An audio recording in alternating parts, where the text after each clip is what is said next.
I think we'll probably go ahead and get rolling now. So what we're going to talk about is multifamily, and in particular, how to know that it's a good deal. How do you know that what you have is worth going after? So let me show you my calculator here. 1 second.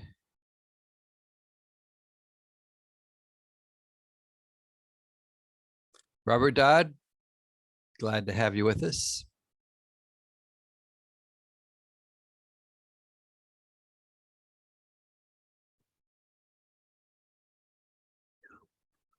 Yeah, glad to be here. All right.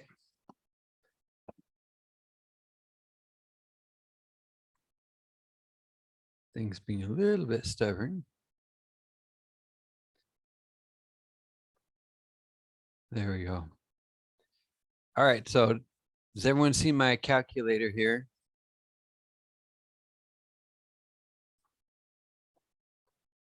Yes, like we can see it. All right, cool. Yeah. So what we're going to talk about is what makes a deal attractive. So, if you're going to be wholesaling a deal or even finding partners and trying to take it down yourself, you want to know what makes a multifamily appealing to other people, right?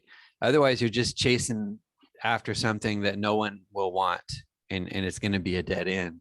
So I put in the list 5 different things that you can look for, and these things will help you determine if it's worth pursuing or not. The number 1 is the neighborhood. And you can see in this calculator right here, I have neighborhood class, and you can mark it as an A, B, C, D. And basically the class at an A class neighborhood is where you have your $1 million homes. So if you have a multifamily property in the middle of a neighborhood with $1 million homes, you're in an A class neighborhood.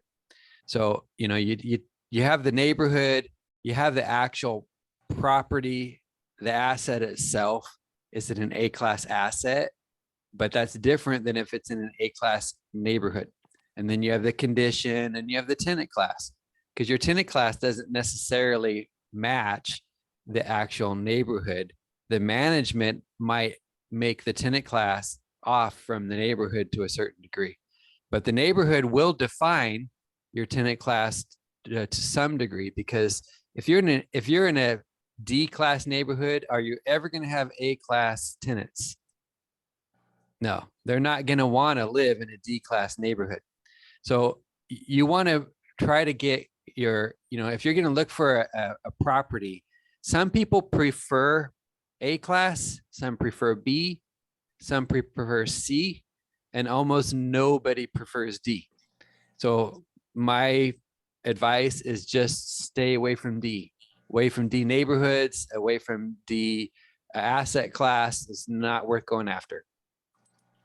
But What if the whole town is a D class neighborhood? Yeah, well, maybe there's another town nearby. Not than what I live in. Some people don't even classify D as a real class. They say it's A, B, or C. And typically, if you see a property listed, they're going to classify it as A, B, or C. You're never going to see a D class property. And that's because there's no way to sell a D, right? Like, hey, I've got this horrible property. Do you want it? So you sell it to the tenant. Yeah. Right. So you're really looking for A, B, or C. And D, they may not classify it as a D, but if you walk the neighborhood, either virtually or real, and you can tell, the D class neighborhoods, you have drug issues, the actual streets are not cared for, there's boarded up and holes in the roof and all kinds of stuff in the neighborhood that show that even the city doesn't care about that neighborhood. So when you're in those neighborhoods, you're asking for trouble. So you just want to avoid the neighborhood. You probably heard it said, You can fix the property, you can fix the building, but you can't fix the neighborhood. There's one exception to that in, you know, the up and coming neighborhoods where the neighborhood is actually improving. So when you're getting into an up and coming, maybe it's a C-class neighborhood, but they're making it into a B class or a better neighborhood, then that could be very well worth getting into, because all of a sudden everything in that neighborhood is going to value up. So if you see a lot of renovations, a lot of fix and flips happening in a neighborhood, then that's a good sign. And that's a neighborhood you might want to go after, because basically you want to look at a property that's going to increase in value, not decrease. You want to look at a property that's going to become easier to manage, not harder to manage. So if you're in a bad neighborhood and nobody's doing fix and flips, it's just not worth going after.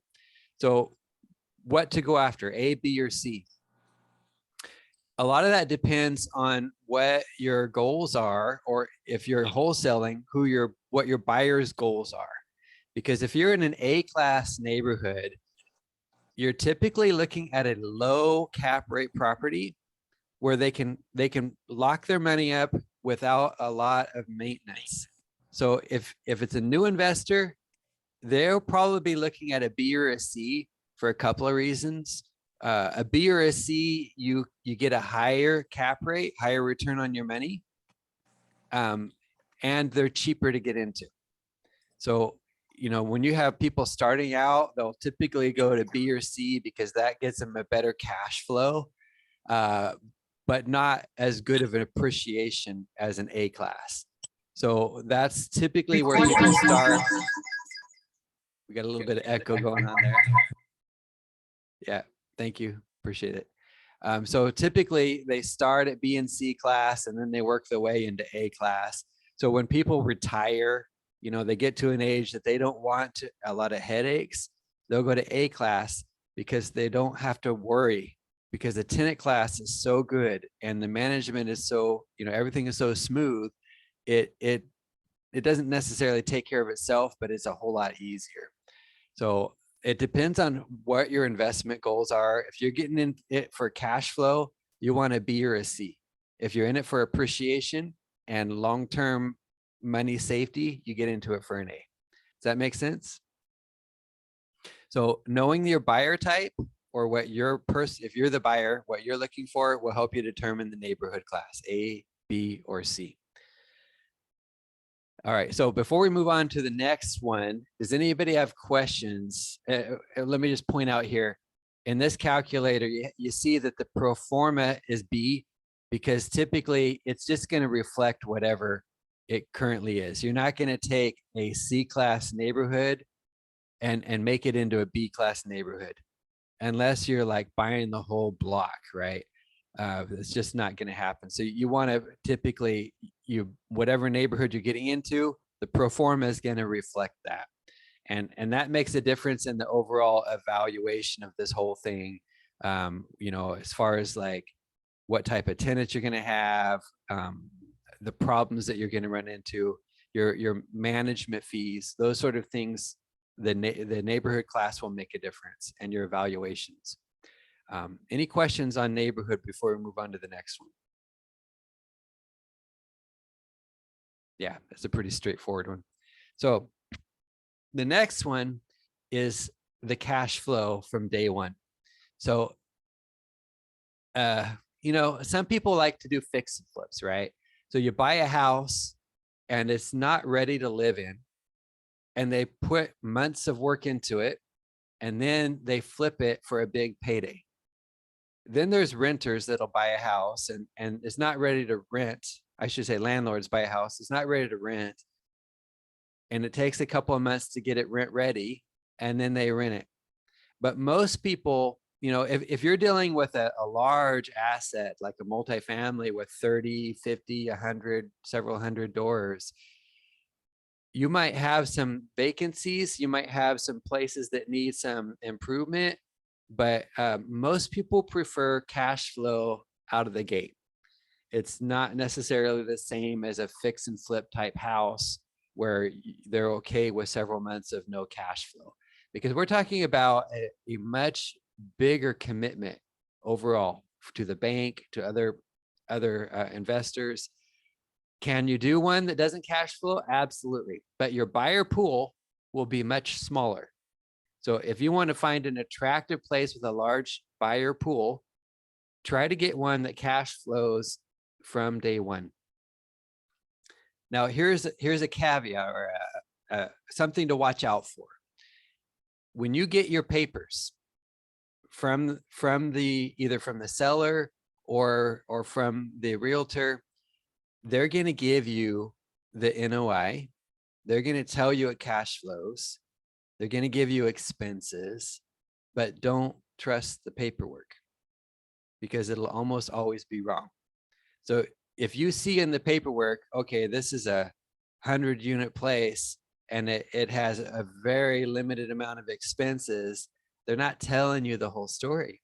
So there's, you got to make sure that you capture all the different kinds of expenses. And if they haven't allocated money for a certain type of expense, you want to make sure to put that into your figures. For example, one thing that you're going to find a lot, not necessarily in A class, but especially in C class, is deferred maintenance. So deferred maintenance means that they haven't been putting the money into maintenance that they should have. And now everything is old. The roof is old. A lot of the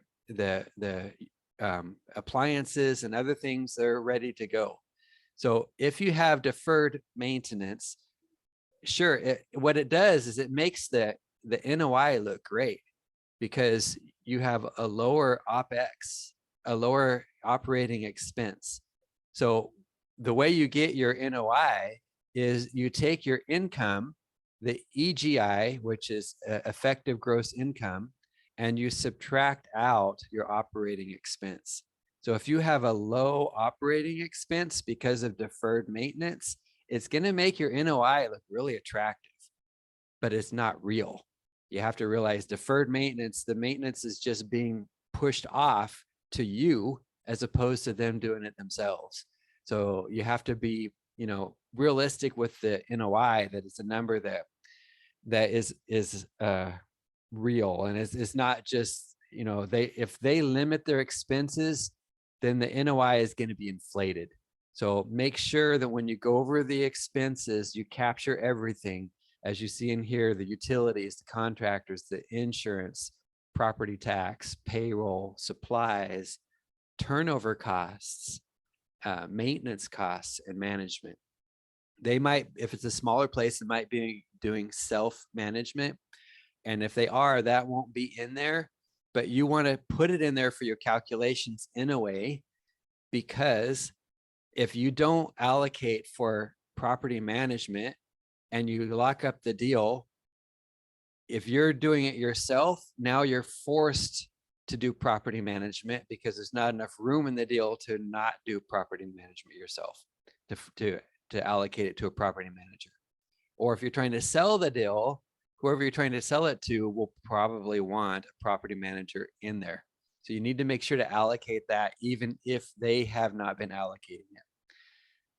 And then on the other side is the rents. So, for NOI, it's basically your effective gross income divided or minus your expenses, right? Your OpEx.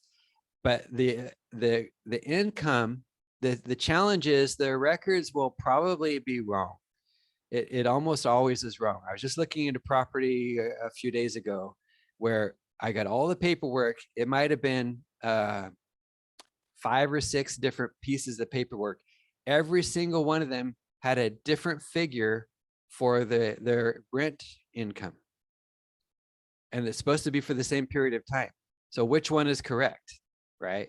So they're going to use the best figure they can to make their NOI look good. And why? Because the higher the NOI, the higher the evaluation, the more people are going to be interested. But you got to, do your homework to make sure that their income that they're showing is actually real and not just an inflated income. Make sense? So watch out for inflated income and deflated expenses. so that you get a real NOI.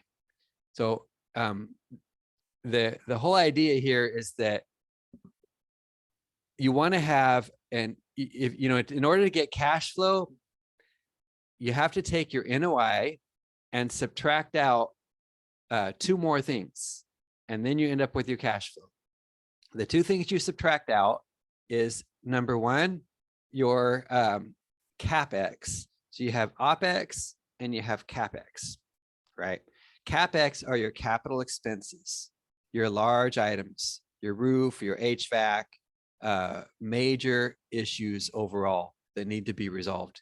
And deferred maintenance can turn into CapEx issues. But if you don't allocate for CapEx, at some point in time, it's going to come bite you. So you want to make sure that you allocate that out in your formula. So the CapEx is taken out after the NOI. So it's down here later on in the actual calculator right here. And then the other thing that you take out for your cash flow is your actual loan payments, your debt servicing. So whatever your debt servicing is going to be, whether it's going to be bank or seller finance or a combination of that, you know, you can do seller finance, you can do master lease is a common thing that you can do.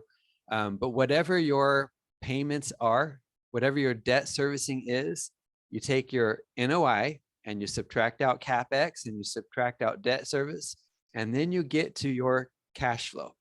So the higher the cash flow, you want to cash flow day one. This is how you check it to make sure it's actually going to cash flow. You get a non-inflated income, a non-deflated expenses.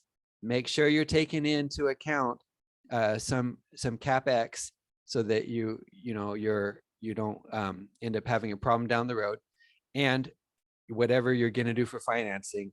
That's how you come up to a real cash flow.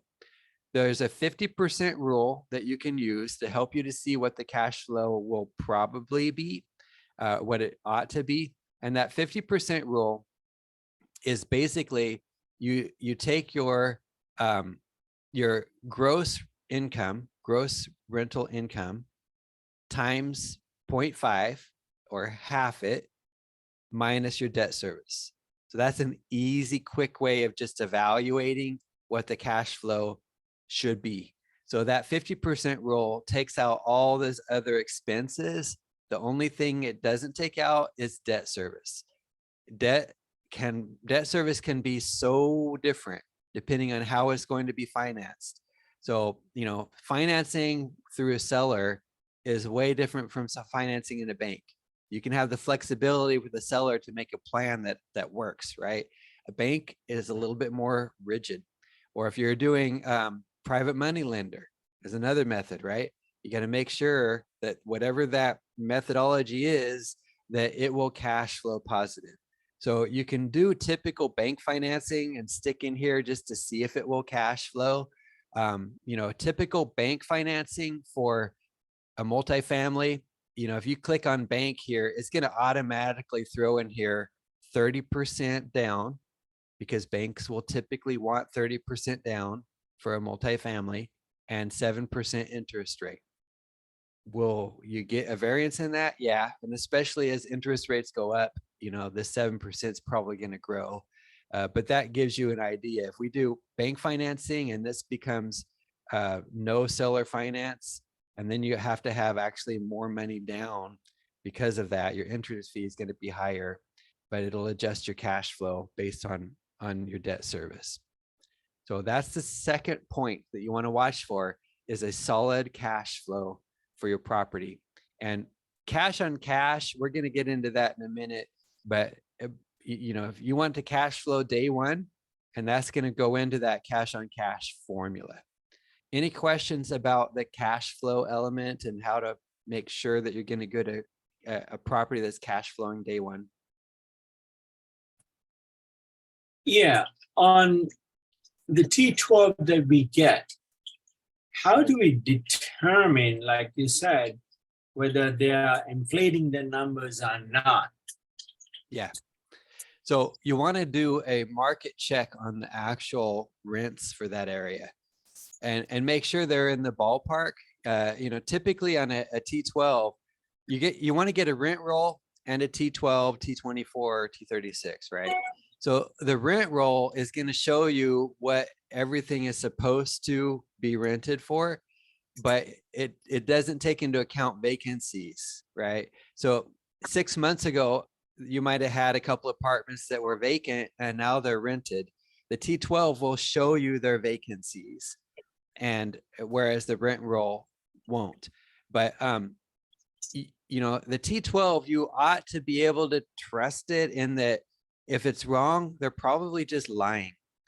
Whereas the rent roll, you know, that's not as accurate as the T12 is. So I would go over I would trust the T12 sooner than I would trust the rent roll, but look at them and see if they jive. And then also compare them to the market rents and make sure that jives as well. Because if market rents are lower, you know, if you do your comps and the comps come out lower for that asset class, that neighborhood, that size of apartment, than what they're showing, there might be something going on there and you want to ask about it. Okay. So when we evaluate, one more question. When we evaluate, if they tell you that current rent roll is XYZ, and half of the apartments are getting renovated, and some are renovated, but it's being rented out to, for hypothetically speaking, say $200. But the non-rented ones, they're saying that it can be rented for $200. So when we calculate, can we adjust that difference and calculate to that if they say it'll be all remodeled and rented up to 95% by the time you close? Yeah. So, you know, when they give their projection is probably going to be optimistic. You wanted to keep that into account once it's all renovated. So try to take a look at what they're doing. You know, they might be simply doing a basic renovation where they're just swapping out their painting. They're just, you know, they're not really upgrading. They're just keeping it at the same level, right? So if it's simply keeping it at the same level, then you should be matching market rent for the same type of place, right? So if you're looking at other places in the neighborhood and this place has no amenities and they have no amenities, this place has your basic countertops, they have their basic countertops, basic flooring, etc. You can do, you know, apple for apple on the rent. If they're saying they're upgrading, you want to make sure, number one, that the numbers that they're showing you for the potential of the rent for that, it matches what the market is showing for that neighborhood. So every neighborhood is different. So you know, if you're in an A class, you might have, you know, your high-end stone countertops and jacuzzi tub and whatever else. But if you're dealing with a B class neighborhood, it's not as common. So you got to realize the pay scale of the people that will live in that neighborhood, right? So just because it's getting a certain level of upgrade doesn't necessarily mean you're going to be able to fill it at that level of rent if you're not in the right neighborhood. Does that make sense? Correct. Yes. I'm hoping I answered your question. Yes. Good. Okay. Thank you. Yeah, you bet. All right, cool. So the next one is the entry fee. You want to have a low entry fee, as low as possible.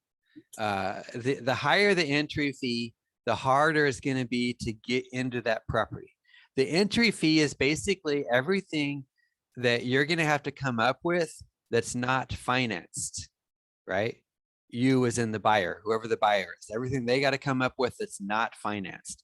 So the way I did it in this calculator is I took all the costs combined, which includes the rehab costs, which are over here, the purchase price, and then all of these listed right here. Anything in arrears, acquisition fees, closing costs, holding costs, and marketing costs. Anything that you got to get up front to lock in from your investors, that's your entry fee. Anything that's not financed. So we take all those things, we add them up, and then we subtract the financing to see what the entry fee will be. So if the financing is bank, bank financing will cover certain things that seller financing won't cover. So typically, if you're going to do seller financing, they're not going to cover the rehab costs, right? So you're going to have to cover that, or your investors are going to have to cover that. But if you do bank financing, sometimes bank financing will cover, that same fraction of the rehab costs. So you got to know what the financing will or will not cover, and that's going to determine what you have to come up with, or your investors have to come up with in order to take this property down. So here, if you switch it from bank to seller finance will not account for rehab costs, but it will count for, in this case, the formula sticks in 5% down payment. So there's, pluses and minuses of each. I say 5 because a lot of times you can get a seller finance for 5% down. What is it? It's going to depend on what you work out with the seller. So if you need to overwrite this 5 with 4% or whatever else, you can do that, and that'll tweak all your numbers. But it's a give and take. So bank finance will finance some things seller finance won't, but they're going to require a huge down payment. That makes a difference in the overall entrance fee that you see right here. So with seller finance, it's showing 1.3 mil. If I swap this over to bank, it's showing 1.9 mil because of that huge down payment, right? So that entry fee represents everything that your buyer or your investors need to come in with. That makes a difference in, number one, how hard it is to acquire the property because of the amount of syndication work or work it is to come up with that money, and your cash on cash number. So cash on cash, anybody know what that is before I move forward? See if one of you guys want to tell me what cash on cash is. Anybody know?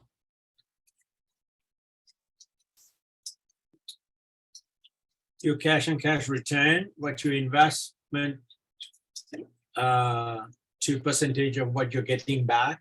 Yes, exactly. So if your entry fee, in this case, 2 million is what we see right here. So whatever you're getting back in your cash flow divided by the cash that was put into it, cash on cash, cash flow divided by cash in the door, right? So if you have, in this case, where it shows a 23% cash on cash, and it depends on the year that you're looking at. Like in this case, this particular example is a negative cash flow property. It is not cash flowing day one. So it's a little bit harder to sell. So the numbers here would have to sell it, being as that the cash flow day one doesn't sell it. So year one, you're renovating the place. You're getting this, this is a 116 unit apartment complex. Year one, you're renovating that, getting it up to speed. Year two, you're actually cash flowing positive. So you're looking at cash on cash for year two, and it's at 23%. Now, granted, they're not getting cash flow year one because of the renovation, but they are on year two. Cash on cash, 23% is really solid. So that's something that, it kind of counterbalances the fact that there wasn't cash flow out of the gate in this particular property. And then after that, there's other things investors want: IRR, return on investment. They're 3.8x their money that they put in. So those are things that are also valuable when you're looking at the entry fee. The higher the entry fee, it makes it harder for cash on cash to be solid. It makes it harder for IRR to be solid. It makes it harder for ROI to be solid. So the lower you can get this entry fee, the better. So like, let's say, for example, that you're doing seller finance. I'm going to flip over to here, and now the entry fee is lower. Look what it did over here for your numbers. Let me flip it back so you can see. Bank financing, 23% cash on cash. Seller financing, 35% cash on cash. That's because of the lower entry fee. If you can get that entry fee lower, you raise up all of your returns numbers, all of your cash on cash, your IRR, and your ROI. They all go up if you can get your entry fee lower. So work on that entry fee. Anytime you have a deal that's not quite a deal, see how you can get that entry fee lower. For example, let's say that in this case, it needs a big rehab. So instead of 675, I'm going to call it a 2 million. Right? So now we're looking at, not as sweet of a deal because it's only 17.7% cash on cash and it's not cash flowing year one. That's not that sweet of a deal. So if you can get this, the entry fee down, then that really makes a big difference. The challenge with it is that it's a huge rehab cost, right? So maybe instead of seller finance, what happens is right now it's 2.6 mil. If I change from seller finance to bank, I'm at 2.4 mil. It's a little bit better than it was. So that improves cash on cash. Oh, actually it went down. Let's see, cash on cash. Seller finance shows 17.7, bank 16.4. Okay, yeah. Here's why it went down. The reason it went down is because although the cash in is lower for bank finance, you're actually having a higher loan, what do you call it, debt servicing. So the debt servicing caused the cash flow to drop. That caused the cash on cash to drop in this particular situation. But the idea is, of course, you got to balance out your debt servicing and your entry fee. But if you can get the entry fee lower, let's say instead of 4.5 mil, let's call this 4 mil. Now the entry fee went down because it's only 4 mil. Now we're at 18.8. If I go to seller finance, 19.1, right? So try to get the entry fee as low as possible with all the different things that go into it. You have your rehab costs, your purchase price, arrears, acquisition fees, closing costs, holding costs, and marketing money. Holding costs, just to help you understand that's basically banks will require 6 months of loan payments set aside in an account so that if you don't have the money to pay, then that holding cost will cover you. If you have a problem with tenants and you don't have enough in a certain month, you got 6 months of security for the bank for your loan servicing. That's what the holding costs are. And this is right now, it's set up to a simple 6 months. But if you needed to change it, like in this case, if it's not going to cash flow for a year, you need to adjust your holding costs to make sure that you've got enough funds locked up in that account to cover you for that entire year. Kind of like if you're doing a fix and flip and you have debt servicing every month, you got to have enough money set aside to cover your debt servicing the whole time you're doing your fix and flip, in addition to your costs of the actual rehab, right? So that's the idea behind holding is enough to cover in case there's a problem, whether it be in your first 6 months or 2 years down the road. The bank just wants security that they're going to get their money. Okay, let's see. I think I saw someone raise their hand. Hold on. It was me. Oh, yeah. Hey. I'm just curious. I actually have a quick question about the cash on cash. What is what's the lowest number you would want to go on a COC? So I typically would want to be, the lowest, if you're cash flowing day one and it's a solid property, high-end property, 10%. Okay. You're going to get different people say different things.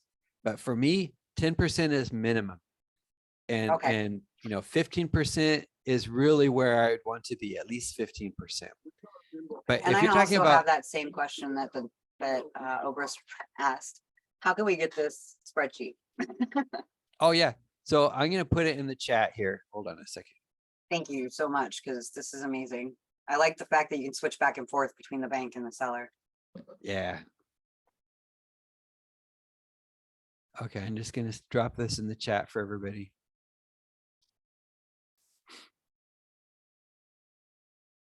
All right. So yeah. And feel free to use it, and if you find something that could be improved on, I'm happy to improve on it. So like before, I didn't have, somebody came across a deal where they needed to have both bank and seller financing. So I changed the calculator to show bank and seller financing. So, we can do those. It's not a problem. I can make adjustments. If I can improve on this calculator, makes everyone's world better, I'm happy to do so. Thank you. Oh, you bet. I just saw 5 people downloading it as I was. Yeah. Yeah. Yeah. All right, cool. So yeah, so that's the idea behind the cash on cash. I'm sorry, the entry fee. Just look at every figure that goes into the entry fee. See how you can reduce your entry fee. If you can reduce the entry fee, you make your deal better. All right. So any questions on that before we move on to the next point? Yes, Ralph, I have, what if we get the deal and we make like a seller financing and he says, okay, 5% 30-year amortization with a 10-year balloon. How do we figure the Yeah. same principle? Same principle. The balloon, I wouldn't put the balloon in here because you're not going to want to wait it out till the balloon happens anyway. You want to do something before the balloon gets to the point that you have to do something. So, when a balloon comes to its end, you need to, before the end of the balloon, either refi it or sell it, right? That's the idea behind a balloon, is that they want their money before a certain date. 10 years is good because that gives you time. That gives you time to improve the property, improve the NOI, and get the thing, refied or sold. 5 years, you want to be a little leery of a 5-year balloon. They're out there, but Yeah. it's a little bit more risky because, the market's in a decline right now. Mhm. And you don't know how long the market's going to take to turn around. And this market does affect multifamily. The reason it affects multifamily is because if you have if you have interest rates that are going up and the cap rate is low, it's going to drive the cap rate up because you can't get finance. Let's say it's a 5% cap rate, and there are 5% cap rates. There's 4% cap rates. Like in this case, I'm going to switch this to an asset class A. It automatically sticks a 4% cap. And again, this is just, it's a formula. But if you know that your neighborhood is a class A, but your neighborhood is actually a 5% cap for class A, just overwrite that with 5%. But the idea behind it is, when you have a downturning market, because the interest rates are going up, a cap rate basically means if after all expenses, if you paid cash for the entire project, you're going to get, I should say the entire purchase price, you're going to get a 4% turn on your money. If you get a 4% return on your money and you try to finance it at 6% or 7%, you're losing money. Yeah. It doesn't cover it. So when they raise the interest rates, what it does is it forces the cap rates to get higher too. The evaluation on a property is your NOI divided by cap rate. Cap rate. Yeah. So if your cap rate goes up, what happens to your valuation? Goes down. Yeah. Right. So if you do a 5-year balloon, you might have a problem because in a downturning market, you don't know how long it's going to be Yeah. until it turns back around. So what I've seen people do is if they're going to do a short balloon, if the seller insists on a 5-year balloon, is put a clause in there that says if it hasn't appreciated by 20% or whatever number, that you get an extra year until it reaches that point. You know, just a protective clause so that your 5-year balloon doesn't hit you. And just let them know, you know, this is why I need to put this clause in there if they question it. They want a 5-year balloon, say, okay, I can do a 5-year balloon, but we have to put in something that says if the market still hasn't recovered, I get more time. That way I can sell. That way I can refi it. And that way you're covered. Make sense? Yes. So about the balloon, I'm trying to remember the question now. I kind of got off a little bit. Oh yeah. So I wouldn't put the actual balloon into the calculator because you're gonna offload it before the balloon gets to that stage. You just got to know what's happening during the time that balloon financing is in place. So if it's a 30-year amortized on a 5-year balloon, then look at it as a 30-year amortized. Make sense? Yes. Okay, cool. Let's see what's in the chat here.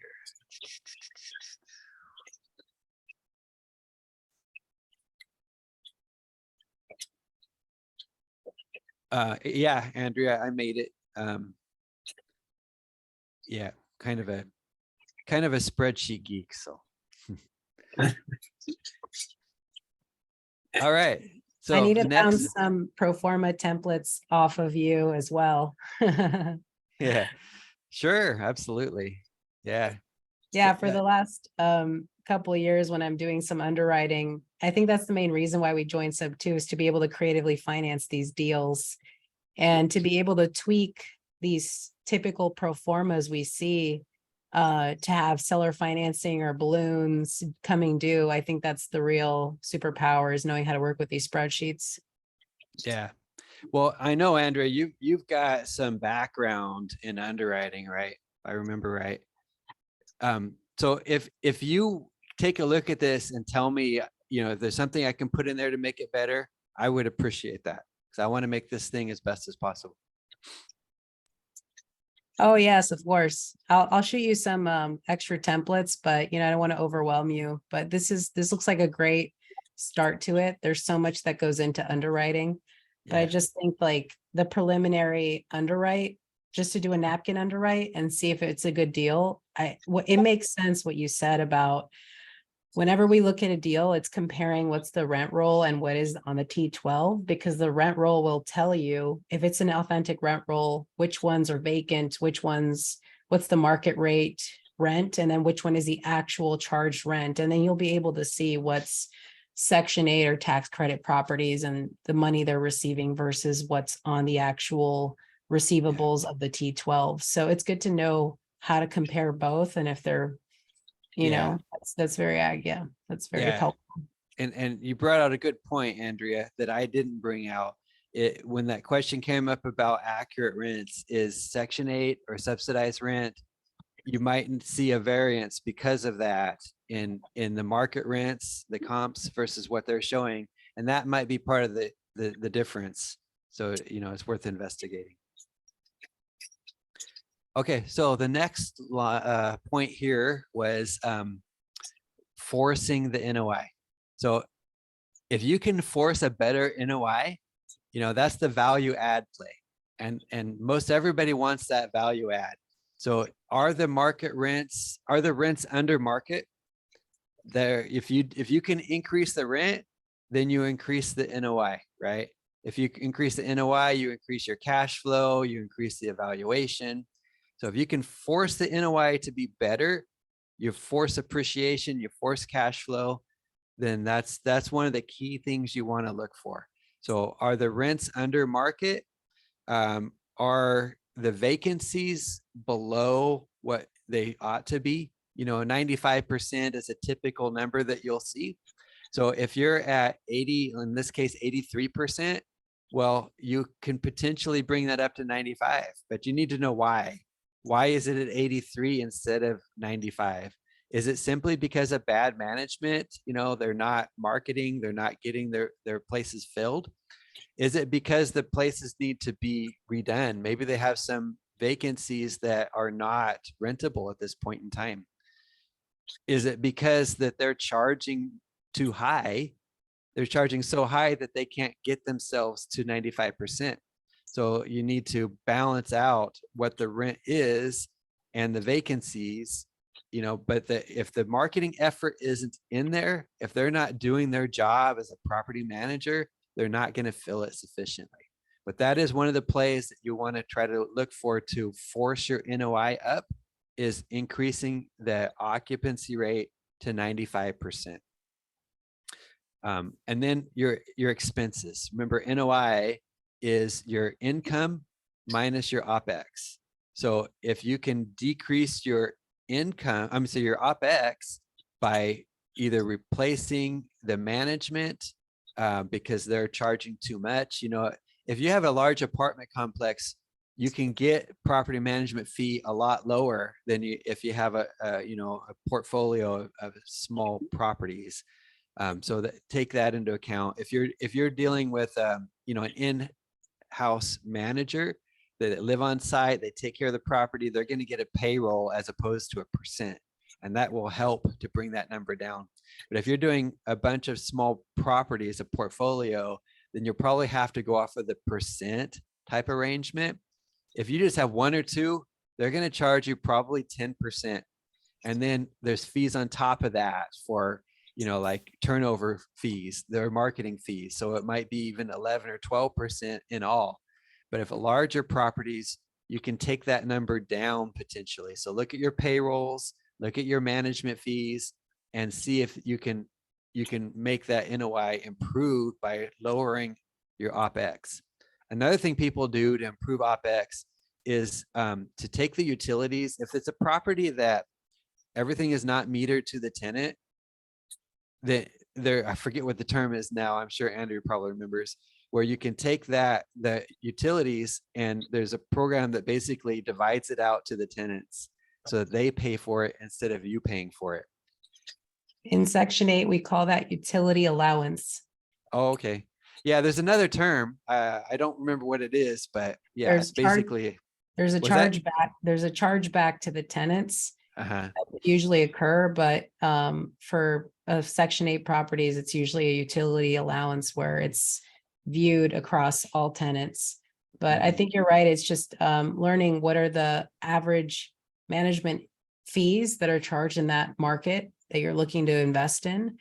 And honestly, I think one of the first things I do when I look at a property is just I Google it and I hit nearby on Google, just that nearby function. And you could see what rents are being charged in that market. And you can see in the neighborhood what kind of neighborhood it is just by seeing how many Section 8 properties there are. If it's surrounded by a bunch of Section 8 properties, low income, it'll tell you it's at least a Class B or Class C type neighborhood, maybe Yeah. D. So that's a quick way to see what kind of neighborhood you're investing in, is just seeing what kinds of properties, your comps that are close by, and what utilities, what amenities that they offer. Yeah. And on the rent roll, you could see it as well, the lease backs and what they're charging as well. And they might include the utility charge on the rent roll. So it's just being aware of that too. Yeah. Thank you. And Josh got the term I was looking for, RUBS. That's basically where they take, there's places that do the software for you. And it's similar to what Andrew was saying, but basically the tenants are proportioned their share of the utilities so that it doesn't come to you on your payment. And there we are, ratio utility billing system. Thank you, Andrea. So, what that is going to do is, number one, it offloads it. It's kind of like raising the rent a little bit, right? Because now they're paying for it instead of you paying for it. But the whole utility bill will go down, because once people have to pay for it themselves, then they're going to be a little bit more careful on how they use their utilities. But those are the ways you can increase your NOI. If you force your NOI to go up, then you'll increase your cash flow and you'll increase your evaluation. You'll force appreciation of the property. Any questions on that? All right, cool. So the- Sorry, had Yeah. a quick question on the CapEx. go for it. I know that you say that's the money set aside for, the big repairs. Mhm. What is the percentage that you have to set aside? Is it 5%, 10%, 20%? Right.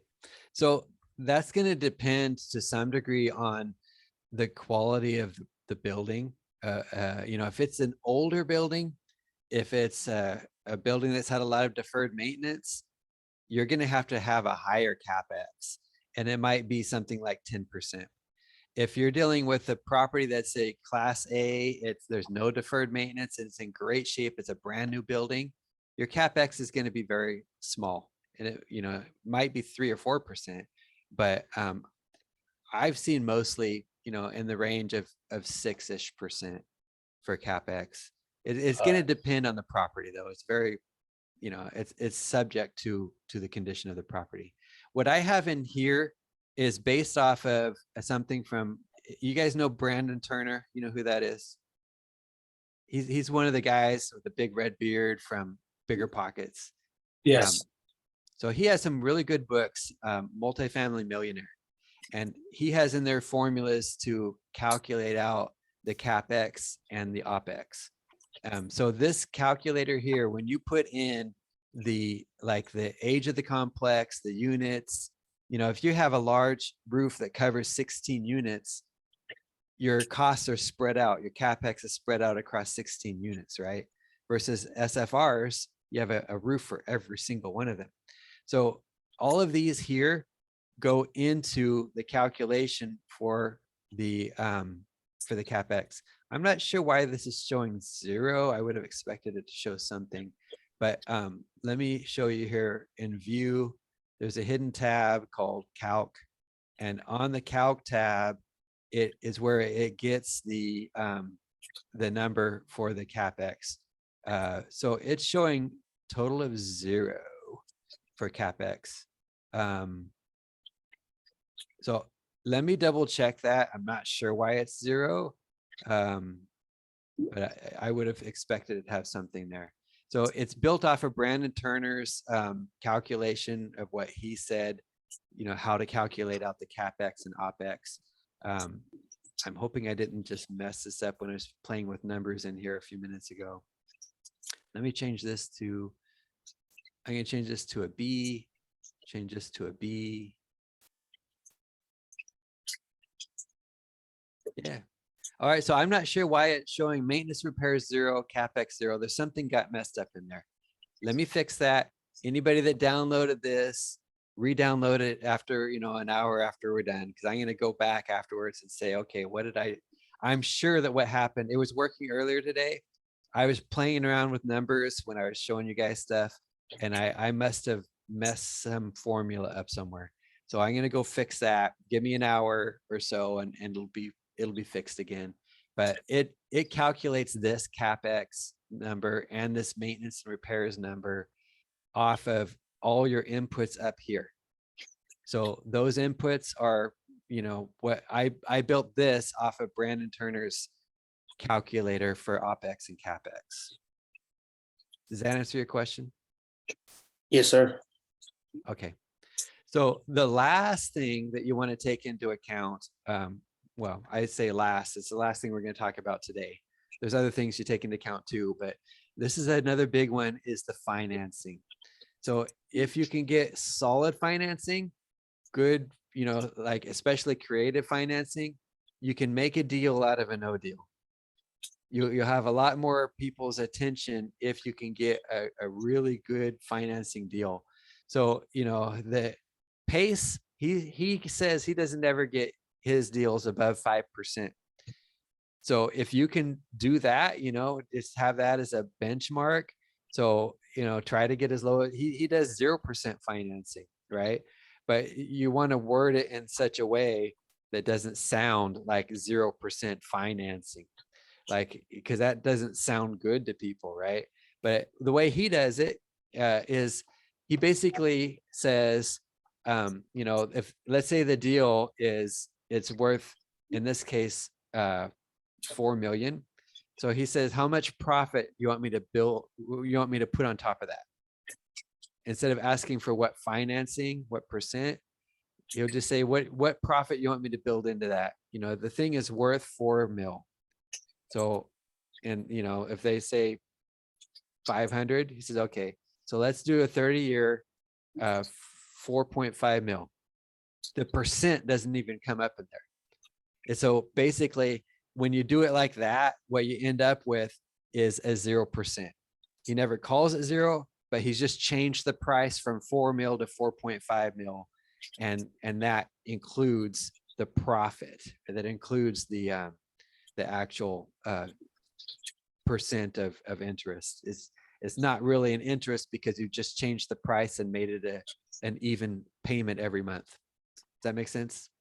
Yes, sir. So the sweeter you can make that, you know, your goal in the financing is primarily to keep your payments as low as possible. So you have down here loan payment 20,399. If I make this from 5% down to 2%, it's just oh, okay, hold on a second here. Oh, that's the down payment. I'm sorry. Here's the 5% right here. So if I make the interest rate from 5% down to 2%, see how that payment goes from 20 mil down to 14 mil? So that interest rate right here, I was looking at the wrong thing. I was looking at down payment, but the interest rate dropping makes a huge difference on the loan payment. Loan payment makes a huge difference on cash. So like, let's say instead of 5, it goes down to 2. Notice the cash on cash right now is at 19.6. I'm going to change the interest rate to 2%. Now we're at 22%, right? So even the IRR went up. So the better you can get that financing, the more attractive the deal is going to be, whether it's for you or for somebody else. You want to make it attractive, an attractive deal. So to recap those 5 points that you want to try to make sure of on your deal so that it's attractive. Number 1, the neighborhood. You can't fix the neighborhood, right? Number 2, you want to cash flow from day one, if at all possible. You will have some interest in deals that need to be rehabbed and they're not cash flowing, but your buyer pool is much smaller. Most people are going to be interested in cash flowing day one properties. Number 3, low entry fee. So lower your entry fee, the better your investor numbers are going to be. Higher cash on cash, higher IRR, higher return on investment. Try to keep that entry fee as low as possible. Number 4, if you have a property that you can force the NOI, that's your value add properties. That's what you want to watch for too. Can I improve the NOI by raising rent, decreasing vacancies? And then number 5 is your financing, creative finance. If you can work out a good creative finance deal, then it's a much more attractive deal. And yeah, so that's pretty much it. You know, there's other things, but those are your big ones that you want to keep an eye out on to make sure this is an attractive deal to people. Any questions? I see in chat here a couple of things. On the Yeah. NOI tab, that all the way in the bottom when you had it, if you can go down on your Yeah. screen. One second here. I'm just reading it in the Oh. chat real quick. Yeah. So Andrea brought up a point that's important, and that's the DSCR. So I'll attack that in a minute, Andrea. You're absolutely right. Let me answer this question. Go ahead. Who is it that was talking? Lee, Haley. Yeah. in the bottom when you had the NOI and the IRR. Right? Yep. There's 2 Yeah. years to stabilize the apartment, am I correct? Can you repeat that? 2 years to stabilize the apartment, Oh, yeah, yeah. In this Right. case, and yeah, the 5 year and 5 year. I had a question about this. Is this for the return for the investors? so year two, you basically got the rehab done, you've got it filled, you know, you're cash flowing where you need to be, right? You've reached that pro Stabilized it. forma mark, but you have not aged your T12, your T24, your T36. So after you stabilize it, you want some time so that you can provide those docs to your new buyers to show your long-term, you know, this is, here's my T12, here's my T24. So your best case scenario is that you get this thing all fixed up and rented and cash flowing like you want it to be in just a few months. That may or may not be the case. And in some cases, you might renovate apartments during the turnovers, and it might take more than a year. So you know, if you're dealing with a 10% vacancy, you may not want to force people out to renovate. It's a decision that's going to have to be made, right? But the other alternative is just to take longer to do your renovations, your rehabs. And you might raise some rents up front to a certain degree, but then raise them more once you've rehabbed their apartment, right? So in this case, I'm showing 5-year as a IRR and an ROI with a 2-year cash on cash, because in this particular scenario, we're saying on year 2, everything's going to be done. The rehab's done. We've stabilized where we need to be, but we don't have the history. We haven't aged our documents.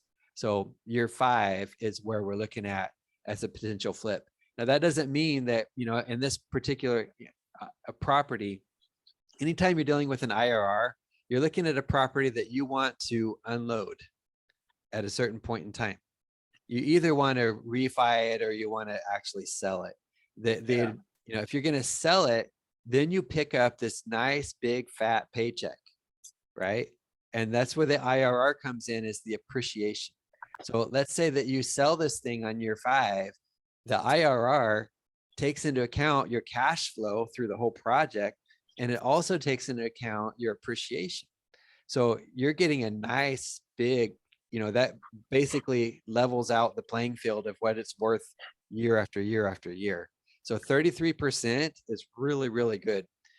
It's going to depend on how long you hold the thing. So if I go down and show you the IRR, it varies. And the longer you hold it, the IRR actually drops. So, you know, if you're doing a play where you're gonna renovate it, you're gonna stabilize it, you're gonna age it, then you're gonna sell it, then you want to sell it fairly quickly to keep your IRR as strong as possible. If you're gonna refi it, you know, you got to take other things into account, like the money that if you're gonna refi it and the interest rates are still high, you may want to wait. So if you got seller financing and you're gonna refi, you may not want to refi immediately. But those are the things you take into account on, you know, what number you stick in here for IRR and ROI is when are you planning on flipping this thing, or when are you planning on refining this? Does that make sense? Yeah, that was actually going to be my next question. Like, if you're going to refi in this current market, interest rates keep going up, Right.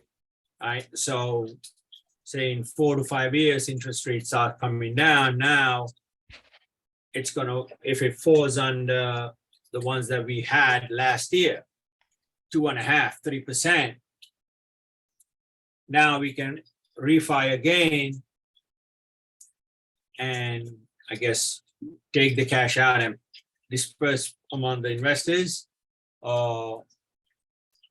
Then is that gonna increase? That's gonna increase the value of your property, am I correct? Because the interest rates are low. Yeah. Yeah. If you can refi with a low interest rate, that improves the value of your property. Yeah. Exactly. Okay. So Thank you, Rob. oh, you betcha. No problem, Lee. So one thing Andrea had mentioned, which is an important thing to keep in mind, is the DSCR or DCR. It's the same thing. You call it debt coverage ratio or debt service coverage ratio, right? So you want this number to be as high as possible. 1.25 is like the minimum. What that number means is how much on top of your debt servicing is your NOI. So if you're at 1.25, that means your NOI is 1.25 times your debt servicing. So if you're debt servicing, I'm going to just make nice round numbers. If your debt servicing is 100,000, then your NOI would need to be 125,000 to get a 1.25 DSCR. Does that make sense? So banks will not finance you if you have a debt service coverage ratio of 1.0. That means that you're just ink and buy. So you're making 100,000 and your debt service is 100,000. You end up with zero. Barely means- surviving. Yeah, any problem you have is going to kill you. No bank is going to want to finance that, right? So you want to have minimum 1.25 debt service coverage ratio, DSCR or DCR, same thing. The higher, the better. So if in this case, we have a 3.3. So if you have a 3 debt service coverage ratio, that means your NOI is 3 times as large as your debt. That means there's lots of buffer there. So a bank will finance this thing any day. You know, if your numbers are right, if this thing is all real, then this is a easy finance. Make sense? So don't necessarily think of it as just the bank number. It's also your risk number. The higher that number, the less risk, right? So this will also be a sweet deal. If you can get a higher DSCR, then the banks will also like it better. Make sense? All right, let's see here. What do we got? All right, Josh Norman. I have 1.5 from an investor A. Investor B wants to put in 1.5 in land. I prefer to use cash to buy B's land and require B to keep his cash in the project, yielding no cap gains through a 10-year forced appreciation, be an opportunity zone investment. Wow. How do you disclose on the ongoing 10-year commitment? Must any tax credits be disclosed, and where on the sheet? John Norman, where are you at? You in here?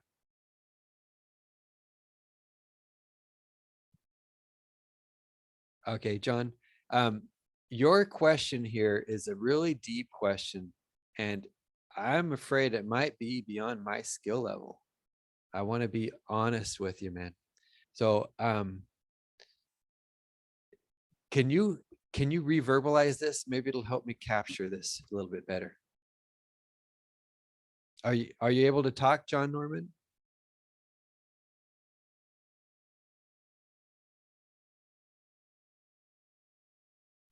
Okay, so let me just give it a shot and see what I might be able to come up with. And if somebody else knows better than me, you know, I'm not the know everything guy. All right.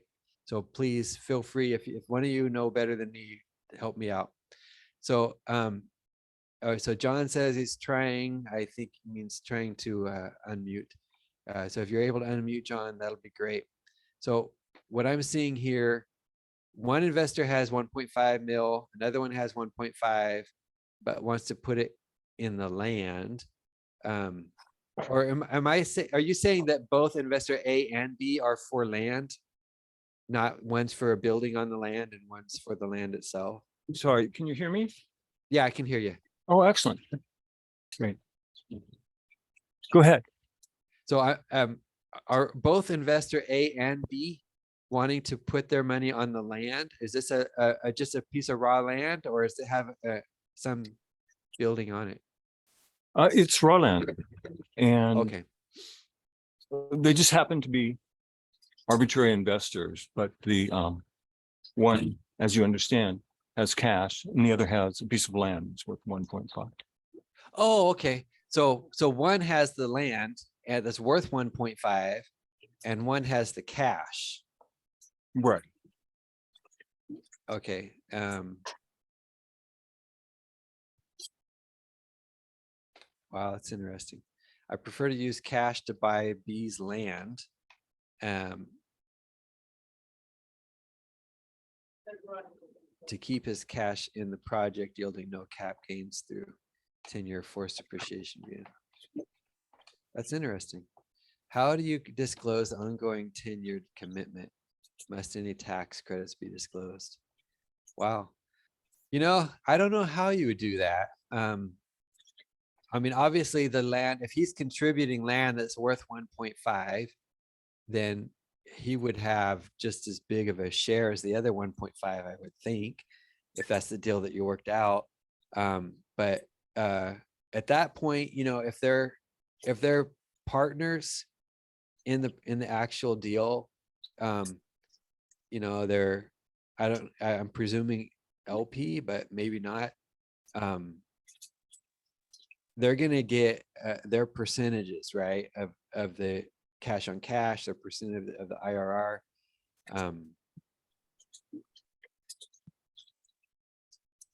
So I would probably just view his commitment as 1.5 mil as opposed to viewing it as land. Anybody want to speak up? You know, I don't really know the best answer to this question.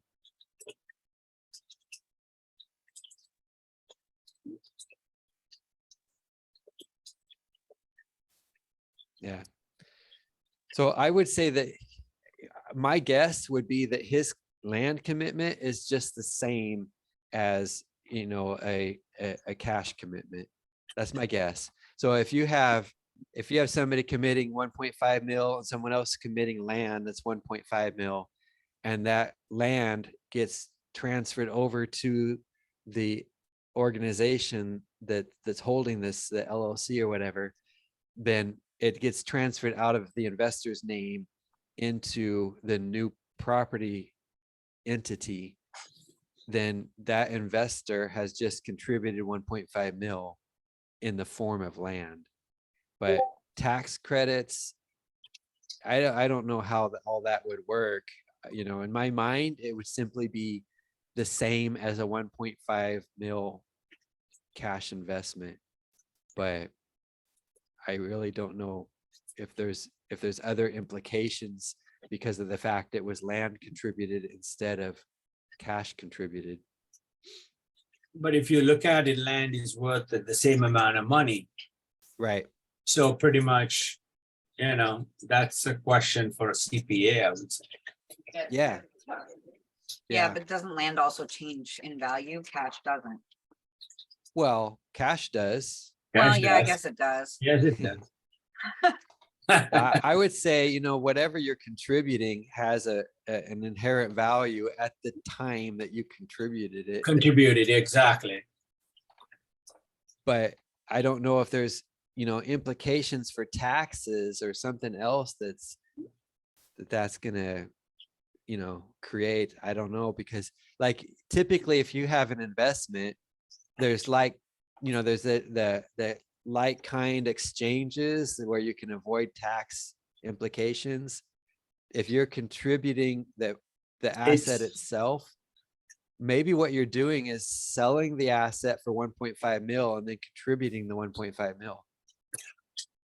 But I don't know. I mean, Just in New York, I'm a builder as well. yeah, And I'm not. so what I've done in the past is I've had investors that, same as John saying, that in a smaller scale, they bring a piece of land and we put a value on it, then somebody will come with investors to build on it, but he would have the same amount of value or the shares of the entity. then the tax, when you get your money, you gotta go to your CPA and decide how you're gonna, he have to decide how's he gonna put that into code and play his game. Yeah. Yeah, I'm not, number one, I'm not a developer. I've never done a development project. I've done fix and flips.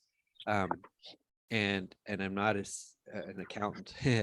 So I Exactly, really- that question have to be for accountant, because what I've done, like, after we're done, sell the houses, disperse the money according to the shares, then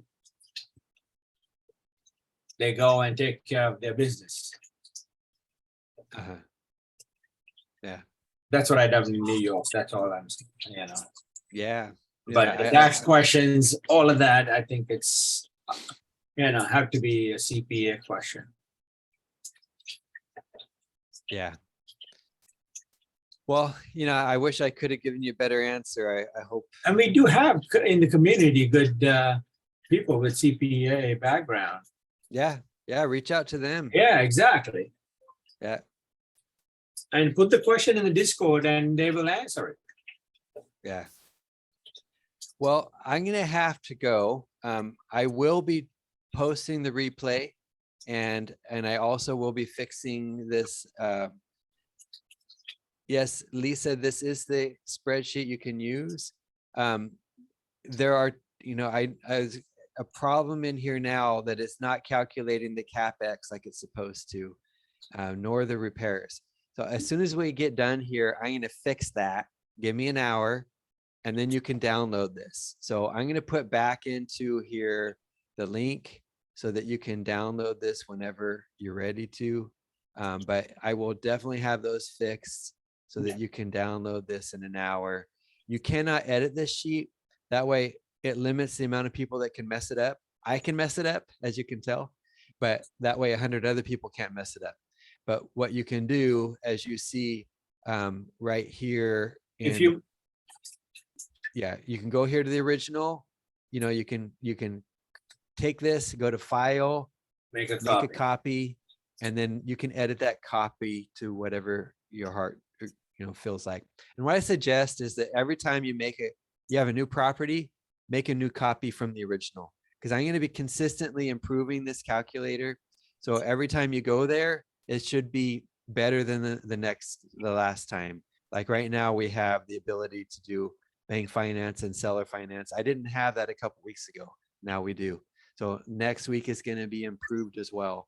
So every time you get a fresh property you want to analyze, just come back over to the template and get a fresh copy of the template so that you're dealing with an improved calculator every time. And that way too, you don't have to worry about writing over your formulas, because this tries to calculate out your pro forma utilities, your cap rate. But if you know your cap rate, for example, isn't 6% because of your market research, it's 5.5% or whatever, 8%, just overwrite that to what the reality is. The formulas are there to help, but they're not concrete. So you'll see up here, it tells you all the gray formulas. They're just there to help you override as needed. So every time you have a new property, that's why you want to go back to the template too, because if you've overwritten the formulas, you go back to the template and those formulas will be back to square one for you. All right. So anything else? Hopefully we got everyone's questions answered. Any last minute questions before we cut off? Glad to have you all here. Thanks for joining. Thanks for your time. Well, And- thank you so Thank you much. for yours. Yeah, you bet. And if anybody has any deals they want some help on, feel free to hit me up. My info is right there in the spreadsheet. Okay, You got it. Thank you, Ralph. you bet. Thanks again. You bet. Have a good evening, everyone. You as well. Thank you. Bye-bye. Bye-bye.